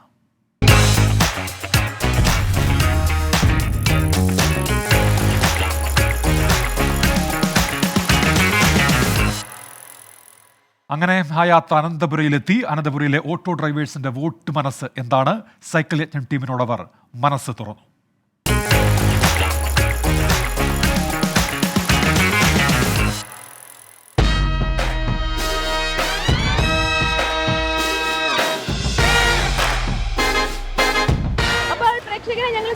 ചവിട്ടി ചവിട്ടി കേരളത്തിന്റെ തെക്കേ അറ്റത്തെത്തിയിരിക്കുകയാണ്. ഈ ബാക്ക്ഗ്രൗണ്ട് കാണുമ്പോൾ പ്രേക്ഷകർക്ക് മനസ്സിലാകുന്നുണ്ടാവുമല്ലോ നമ്മൾ എവിടെയാണെന്ന്. തലസ്ഥാന നഗരിയിലാണ്. ശ്രീ പത്മനാഭസ്വാമി ക്ഷേത്രത്തിന്റെ മുന്നിലാണ് നമ്മളിപ്പോൾ ഉള്ളത്. വിനീതയെ സംബന്ധിച്ച് ഇത്തിരി സന്തോഷം കൂടുതലാണ്. അതെ, തീർച്ചയായും എന്റെ നാടാണ്, എന്റെ മണ്ഡലമാണ്. നമ്മൾ തിരുവനന്തപുരത്തെ സംബന്ധിച്ചിടത്തോളം ഏറ്റവും നമുക്കൊന്നും ഇങ്ങനെ പ്രവചിക്കാൻ കഴിയില്ല. ഏറ്റവും കൂടുതൽ അടിയൊഴുക്കുകൾക്കൊക്കെ സാധ്യതയുള്ളൊരു മണ്ഡലമാണ് തിരുവനന്തപുരം. ഒപ്പം തന്നെ കരുത്തർ പോലും കടപുഴകി വീടൊരു ചരിത്രമുണ്ട് മണ്ഡലത്തിന്. ആദ്യമായി ഒരു വനിതാ MP-യെ സമ്മാനിച്ചതും എന്റെ സ്വന്തം തിരുവനന്തപുരം മണ്ഡലമാണ്. അതെ, അതിനിപ്പോ UDF-നെ നോക്കിക്കഴിഞ്ഞാലും അവര് സിറ്റിംഗ് MP ആണ്. ഡോക്ടർ ശശി തരൂരിനെയാണ്. അദ്ദേഹത്തിന്റെ ഒരു ജനപ്രീതിയൊക്കെ എല്ലാവർക്കും അറിയാവുന്നതാണ്. അതുകൊണ്ട് തന്നെ പന്ന്യൻ രവീന്ദ്രനെയാണ്. വളരെ ലളിതമായ ഒരു തരത്തിലുള്ള എതിരഭിപ്രായങ്ങളും പൊതുവെ മുന്നണികൾക്ക് ഇല്ലാത്ത ഒരാളെയാണ് LDF പരീക്ഷിച്ചിരുന്നത് പന്ന്യൻ രവീന്ദ്രൻ. അതോടൊപ്പം തന്നെ ഇപ്പൊ ബീറ്റ് ചെയ്യാൻ വേണ്ടി കൊണ്ടുവന്നത് NDA രാജീവ് ചന്ദ്രശേഖരെയാണ്. അങ്ങനെ 3 പേരും നന്നായി തന്നെ ഇവിടെ പ്രചാരണത്തിൽ സജീവമാണ്. അതുകൊണ്ട് തന്നെ നമുക്ക് സത്യം പറഞ്ഞാൽ തിരുവനന്തപുരം ഇത്തവണ പ്രവചിക്കാൻ പറ്റില്ല. മണ്ഡലത്തിലെ വോട്ടേഴ്സിന്റെ അഭിപ്രായങ്ങൾ ഈ അവസാന ലാപ്പിൽ നമ്മൾ അന്വേഷിക്കാനായിട്ട് ഇറങ്ങുകയാണ്.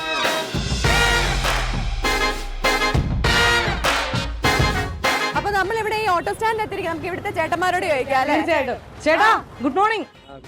എന്നാണ്ട് രാവിലെ? രാവിലെ സുഖമാണ്. ചൂട് എങ്ങനെയുണ്ട് ചേട്ടാ? ചൂട് നല്ല ചൂടാ. ആളുകളൊക്കെ വരുന്നുണ്ടോ നമ്മുടെ ഓട്ടോ? വരുന്നുണ്ട്, കുഴപ്പമില്ല. ചേട്ടാ, ഇലക്ഷന്റെ ചൂട്, തെരഞ്ഞെടുപ്പ് ചൂടൊക്കെ എങ്ങനെയുണ്ട്? ഇനിയിപ്പോ 2 ദിവസം കൂടെയല്ലേ ഉള്ളൂ. എങ്ങനെയുണ്ട് ഇലക്ഷന്റെ ചൂടെന്ന് പറഞ്ഞു കഴിഞ്ഞാൽ തിരുവനന്തപുരത്ത് ഏറ്റവും കൂടുതൽ ആൾക്കാർ വന്നിറങ്ങുന്ന ഒരു പ്രദേശമാണ് ശ്രീ പത്മനാഭസ്വാമിയുടെ മുൻവശം. അടിസ്ഥാന സൗകര്യമായിട്ട് ഒരു ടോയ്ലറ്റ് പോലും ഇല്ല എന്നുള്ളത് ഇവിടുത്തെ ജനപ്രതിനിധികളോട് പറഞ്ഞു മടുത്ത ഒരു കാര്യമാണ്. ഇനിയിപ്പോ 2 ദിവസം കൂടി ബാക്കിയുള്ളൂ. ഇവിടെ ശക്തമായ ത്രികോണ മത്സരം നടക്കുന്ന ഒരു ത്രികോണ മത്സരം എന്ന് പറയാനില്ല, രണ്ടുപേരും തമ്മിലുള്ള മത്സരം. രണ്ടുപേര് തമ്മിലാണോ? അതാരൊക്കെയാ? രാജീവ് ചന്ദ്രശേഖർ, ശശി തരൂർ. അങ്ങനെയാണോ? അതിനോട് യോജിക്കുന്നുണ്ടോ? സാധ്യതയില്ല, കുറവാണ്. ചേട്ടന് തോന്നുന്നത് ആര് ജയിക്കും? ഇവിടെ വളരെ കാലം കൊണ്ട് ഇടതും വലതും ഒക്കെ ഇവിടെ മാറി വരികയല്ലേ. അപ്പൊ ഒരു പുതിയൊരു മാറ്റം ഉണ്ടാവണം. ഒരു പരീക്ഷണമാണല്ലേ? അതെ അതെ, പുതിയ മാറ്റം ഗുണം ചെയ്യുന്നതാണ് പ്രതീക്ഷ. തീർച്ചയായും. ഇപ്പോൾ നേരത്തെ എൻ്റെ ഒരു സുഹൃത്ത് പറഞ്ഞ പോലെ ഈ തിരുവനന്തപുരം സിറ്റിക്കകത്ത് ഒരു ലേഡി വന്ന് ബസ്സിൽ നിന്ന് ഒരു കാറിൽ നിന്ന് ഇറങ്ങി അവിടെ അത്യാവശ്യ കാര്യങ്ങൾ നടത്താൻ വേണ്ടി നോക്കിക്കഴിഞ്ഞാൽ ഇവിടെ ലേഡികൾക്ക് ഒരു ബാത്റൂം പോലും ഈ തിരുവനന്തപുരം നഗരസഭ എന്ന് പറയുന്ന ഈ തിരുവനന്തപുരം ഈ പത്മനാഭസ്വാമി ക്ഷേത്രത്തിൻ്റെ 4 ചുരം നോക്കിയാലും ഒരിടത്തിലും ഇല്ല. നിങ്ങൾക്കിപ്പോൾ എൻ്റെ കൂടെ വന്നാൽ ഞാൻ കാണിച്ചു തരാം. 2 വർഷങ്ങളോളം അവിടെ പൂട്ടിയിട്ടിട്ടുണ്ട്. മൊത്തത്തിൽ നമ്മൾ ട്രിവാൻഡ്രത്തിലേക്കുള്ള ഒരു സാധ്യത ട്രിവാൻഡ്രത്ത് നല്ല സാധ്യത ഉണ്ട്. സാധ്യത നേരത്തെ പറഞ്ഞ ആളുകളൊക്കെ പോയോ? അപ്പൊ അവരൊരു വ്യക്തിപരമായ അഭിപ്രായങ്ങളല്ല അവർ പറയുന്നത്. നമ്മുടെ അഭിപ്രായം നമ്മൾ പറയുന്നു. ഇവിടെ UDF ജയിക്കും. വീണ്ടും കയറും. സംശയം തോന്നുന്നു. അങ്ങനെ ചേട്ടൻ വിചാരിക്കാൻ കാരണം എന്താ? ഞാൻ വിചാരിക്കുന്നില്ല. ഇവിടത്തെ നമുക്ക് ട്രിവാൻഡ്രത്തിന്റെ പൾസ് അറിയാമല്ലോ. ശശി തരൂർ കൺഫേം ആയിട്ട് ജയിച്ചിരിക്കും. അതെ. എത്ര വോട്ടിന്റെ ഭൂരിപക്ഷം ഉണ്ടാവും പ്രവചിക്കാൻ പറ്റും? 50,000-നകത്തൊക്കെ. അടിപൊളി. പുള്ളി ജയിച്ചിരിക്കും. ഓക്കെ, അപ്പൊ ആ രീതിയിലാണ് അല്ലേ? പല അഭിപ്രായമുണ്ട്. ശശി തരൂരിന് സാധ്യത ഉണ്ടെന്ന് പറയുന്നവരുണ്ട്, രാജീവ് ചന്ദ്രശേഖറിന് സാധ്യത ഉണ്ടെന്ന് പറയുന്നവരുണ്ട്. പക്ഷെ മണ്ഡലത്തെ സംബന്ധിച്ചിടത്തോളം എന്ത് നടക്കും നമുക്ക് ഇനിയും പറയാറായിട്ടില്ല.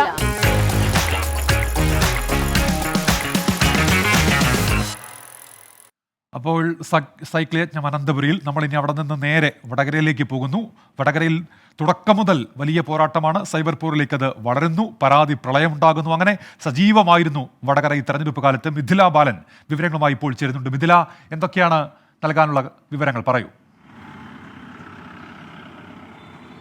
ഉന്മേഷ്, പരസ്യപ്രചാരണം അവസാനിക്കാൻ മണിക്കൂറുകൾ മാത്രമാണുള്ളത്. അപ്പോഴും ഇവിടെ ആരോപണ പ്രത്യാരോപണങ്ങൾക്ക് ഒരു കുറവുമില്ല എന്നതാണ് യാഥാർത്ഥ്യം. രാവിലെ ഇടതു വലതു മുന്നണികളെ കണ്ടപ്പോഴും ഈ ഒരു വ്യക്തിഹത്യാ വിവാദവുമായി ബന്ധപ്പെട്ട കാര്യങ്ങൾ ചോദിച്ചപ്പോൾ ഇരു കൂട്ടർക്കും അങ്ങോട്ടും ഇങ്ങോട്ടും ആരോപണ പ്രത്യാരോപണങ്ങളാണ് ഉന്നയിച്ചിട്ടുള്ളത്. സ്ഥാനാർത്ഥിയുടെ അറിവോടെ തന്നെയാണ് ഈ ഒരു വ്യക്തിഹത്യ നടന്നതെന്ന നിലപാടിൽ ഉറച്ചു നിൽക്കുകയാണ് LDF സ്ഥാനാർത്ഥി. ഈ ഒരു സാഹചര്യത്തിലാണ് വക്കീൽ നോട്ടീസ് അയച്ചതെന്നും പറയുന്നു. അതേസമയം തന്നെ വ്യക്തിഹത്യ നടത്തി വോട്ട് നേടേണ്ട, ജയിക്കേണ്ട ഒരവസ്ഥ തനിക്കില്ല. തൻ്റെ അറിവോടെയല്ല ഇത് നടന്നിട്ടുള്ളത്. ജനങ്ങൾക്ക് താൻ എന്താണെന്നും വടകരയിലെ ജനങ്ങൾക്ക് തന്നെ അറിയാമെന്നും പൂർണ്ണ വിജയപ്രതീക്ഷയാണുള്ളതെന്നും UDF സ്ഥാനാർത്ഥി ഷാഫി പറമ്പിൽ പറയുന്നു. അങ്ങനെ നോക്കുകയാണെങ്കിൽ നമ്മൾ മണ്ഡലത്തിൽ കണ്ട പ്രചാരണ വിഷയങ്ങളിൽ കണ്ട വ്യക്തിഹത്യ ഉൾപ്പെടെയുള്ള കാര്യങ്ങൾ ഇപ്പോഴും ഈ അവസാന നിമിഷവും പ്രചാരണ വിഷയമായി തന്നെ ഇവിടെ നിലനിൽക്കുന്നുണ്ട്. മറ്റൊന്ന് കൊട്ടിക്കലാശമാണ്.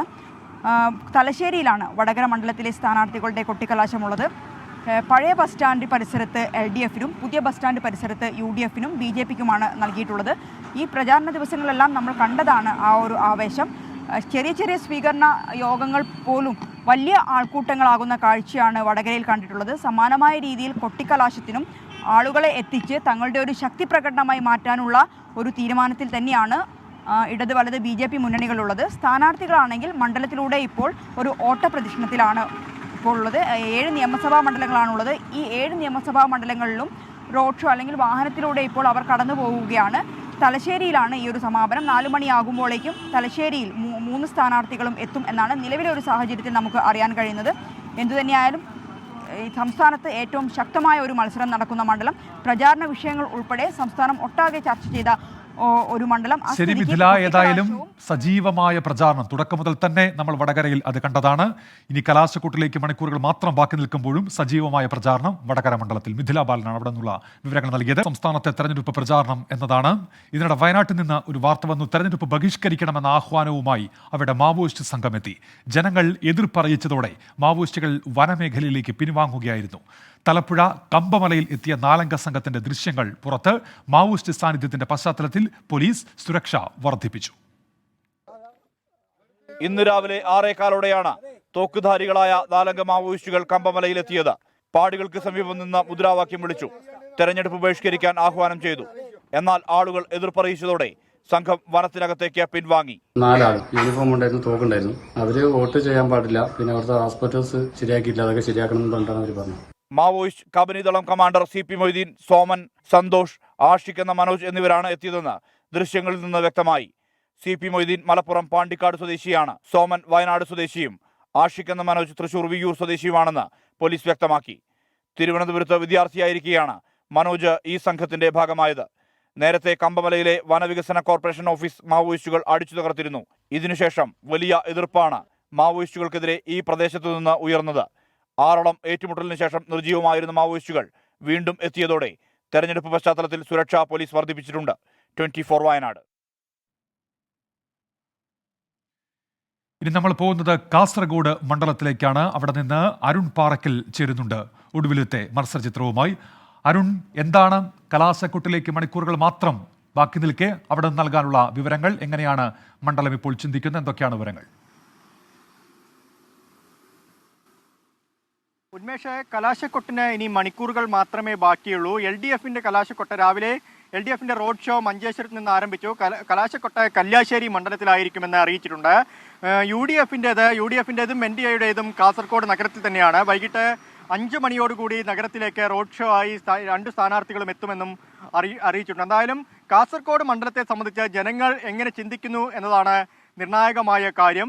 2019 ആവർത്തിച്ച വിജയം ഇത്തവണയും ആവർത്തിക്കാൻ കഴിയുമെന്നൊരു പ്രതീക്ഷ UDF ക്യാമ്പിനുണ്ട്. പക്ഷേ മഞ്ചേശ്വരം, കാസർഗോഡ് മണ്ഡലങ്ങൾ, ആ നിയോജക മണ്ഡലങ്ങളിലെ ജനങ്ങൾ ഏത് രീതിയിൽ ചിന്തിക്കുന്നു എന്നതിന്റെ അടിസ്ഥാനത്തിലായിരിക്കും UDFന്റെ ഇത്തവണത്തെ വിജയം എന്ന് വേണം പറയാൻ.